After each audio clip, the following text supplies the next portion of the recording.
اعوذ باللہ من الشیطان الرجیم بسم اللہ الرحمن الرحیم وَلَقَدْ آتَيْنَا. آپ دیکھیے اس سورہ مبارکہ کا پہلا رکوع جو تھا اس میں بھی بنی اسرائیل کی تاریخ، لیکن حضرت موسیٰ علیہ السلام کا وہاں سے ذکر شروع کیا کہ ہم نے انہیں کتاب دی، وَآتَيْنَا مُوسَى الْكِتَابَ وَجَعَلْنَاهُ هُدًى لِبَنِي اسرائیل.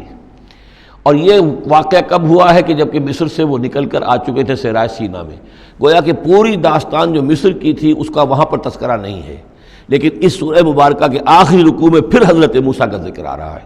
یہ گویا کہ خاص اسلوب ہے اس قرآن مجید کی صورتوں کا، خاص طور پر جو صورتیں کہ ایک ہی وقت میں خطبے کی شکل میں نازل ہوں، ان کی ایک تو یہ کہ ابتدائی اور آخری آیات جو ہیں ان کی ایک خصوصی اہمیت اور فضیلت ہوتی ہے، اور دوسرا یہ کہ ان کے اندر خاص ربط ہوتا ہے. تو بنی اسرائیل کی تاریخ کے بعد کے ادوار وہاں آئے ہیں، لیکن جو مصر کے اندر ان کے ساتھ ہوا ہے اس کا ذکر اب یہاں ہو رہا ہے. وَلَقَدْ آتَيْنَا مُوسَىٰ 9 آیات بینات. اور ہم نے موسیٰ کو 9 نشانیاں دی تھیں روشن. 2 نشانیاں تو وہ تھیں کہ جو وہ اولین مرحلے پر اللہ تعالیٰ نے ان کو دی تھیں، یعنی یہ کہ ایک عصا جو کہ وہ سانپ بن جاتا تھا یا اژدہا بن جاتا تھا، اور دوسرے ان کا وہ ہاتھ کے جو چمکنے لگتا تھا. اس کے بعد 7 نشانیاں ان کو جو اور دکھائی گئیں مختلف اوقات میں، ان پر جو عذاب آئے اور حضرت موسیٰ کے دعا کرنے سے پھر وہ وقت پر ٹل جاتے رہے.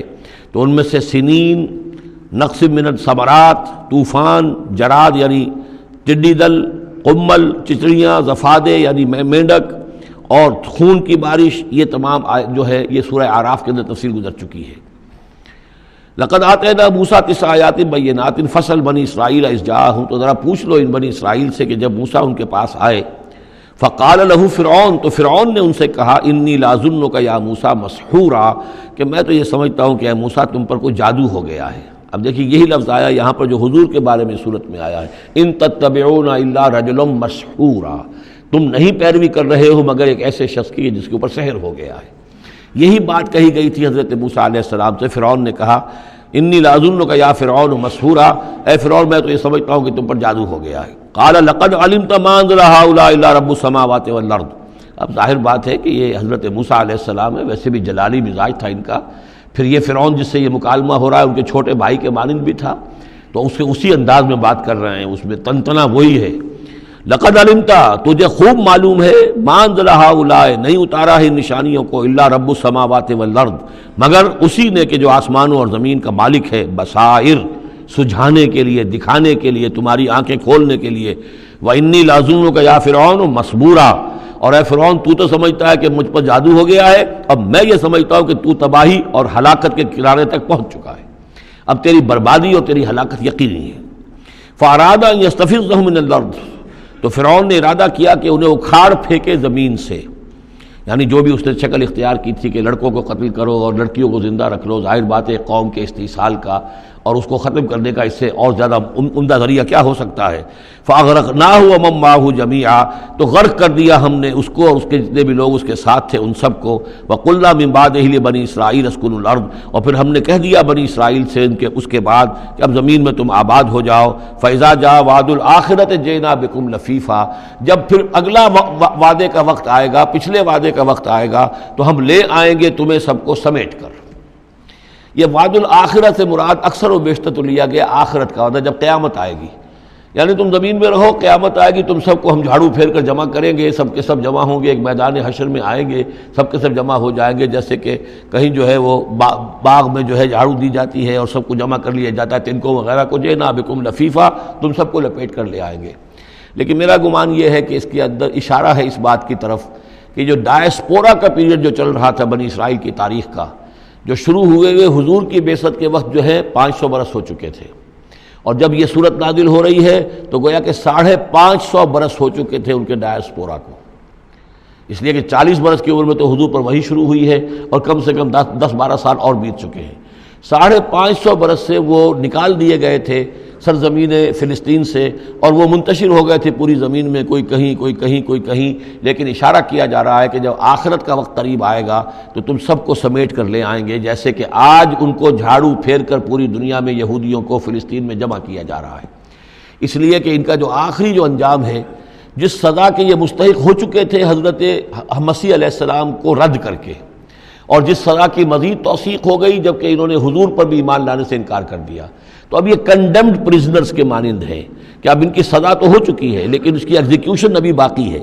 وہ ایگزیکیوشن جو ہے ان قریب وہ وقت آنے والا ہے کہ جب ان کی ایگزیکیوشن ہوگی، اور ظاہر بات ہے پوری دنیا میں پھیلے ہوئوں کے لیے وہ ایگزیکیوشن جو ہے اس کے بجائے بہتر شکل یہ کہ ان کو سمیٹ کر لے آیا جائے. تو در حقیقت یہ گریٹر اسرائیل کا قیام جو بھی ہو رہا ہے، اسرائیل تو قائم ہو گیا ہے اور عین ممکن ہے کہ گریٹر اسرائیل بھی قائم ہو جائے جیسا کہ ان کا نقشہ ہے، لیکن یہ کہ وہ ان کا گریٹر گریو یارڈ بنے گا. پھر بالآخر حضرت مسیح ہی زمین پر دوبارہ نازل کیے جائیں گے اور انہی کے ذریعے سے اس قوم کی ہلاکت ہوگی آخری. تو جب وہ وقت آئے گا قیامت کے وعدے کا تو پھر ہم تمہیں لے آئیں گے سمیٹ کر، پوری دنیا میں سے جھاڑو پھیر کر تمہیں سب کو ایک جگہ جمع کر لیں گے. واللہ عالم. اب اس کے بعد پھر اس سورہ مبارکہ کی آخری آیات میں قرآن مجید کا تذکرہ جو ہے بڑے شاندار الفاظ میں ہے. وَبِالْحَقِّ أَنزَلْنَاهُ وَبِالْحَقِّ نَزَلَ. اس کو تو جب تک اس طرح زور دے کر نہ پڑھا جائے تو اس کا جو اصل جو ہے اس کا اثر وہ ظاہر نہیں ہوتا. اس قرآن کو ہم نے حق کے ساتھ نازل کیا ہے اور یہ حق کے ساتھ نازل ہوا ہے. یہ بالکل ایسے ہی ہے جیسے کہ سورۃ طارق میں ہے وَمَا هُوَ بِالْحَزْلِ إِنَّهُ لَقَوْلٌ فَصْلٌ وَمَا هُوَ بِالْحَزْلِ. یہ قرآن اب قول فیصل بن کر نازل ہوا ہے.